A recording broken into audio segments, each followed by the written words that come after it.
Hello বন্ধুরা, কেমন আছো সবাই? আশা করি খুব ভালো আছো। তো আমিও ভালো আছি। আর আজ তোমাদের সাথে শেয়ার করতে চলেছি আমি কিভাবে মাংস রান্না করি সেটাই। তো দেখতে থাকো শেষ পর্যন্ত, ভিডিওটা কেটো না। আর আমার মতো তোমরাও রান্না করো সেটা দেখেই বলবে।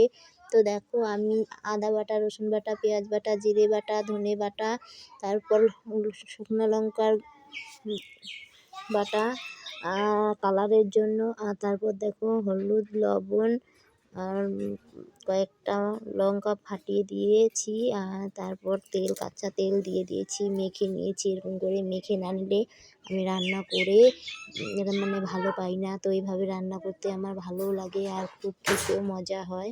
তো তোমরা কীভাবে রান্না করো সেটাও বলবে। আর তারপর দেখো তেজপাতা, জিরে ফোড়ন দিয়ে দিলাম। তারপর মাংসটাও আমি দিয়ে দিচ্ছি। তো এইভাবে ঢেলে দিলাম, আমার হাতে লাগাতে ভালো লাগছিল না তাই। তো দেখো, আমি হাতটা ধুয়ে নিয়েছিলাম, এইভাবে ঢেলে দিয়েছি। আর দেখো কষাচ্ছিলাম। তো কষাতে কষাতে খুব ভালো, দেখো কালারটাও খুব ভালো এসেছে। আর আমি এভাবে রান্না আগে সত্যি বলতে মাংস রান্না করতে পারতাম না। তো এখন দেখো মাংসটা রান্না করতে করতে আমি খুব ভালোই হয়।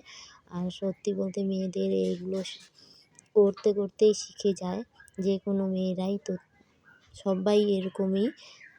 আর সাহস করে রান্না করলেই সে ঠিক রান্না শিখতে পারবে। তো আমিও সেটাই হয়েছে, আমিও কোনোদিন রান্না করিনি। তো সবাই ভালো থেকো, সুস্থ থেকো। আর দেখো গোটা গরম মশলাটাও দিয়ে দিলাম। আমার মাংস কমপ্লিট। তো কেমন হয়েছে তো চলো, বলবে। আমার মাংস রান্না হয়ে গেছে। Tata bye. রান্নাটা কেমন হয়েছে বলবে অবশ্যই কমেন্টে। আর সবাই ভালো থেকো, সুস্থ থেকো।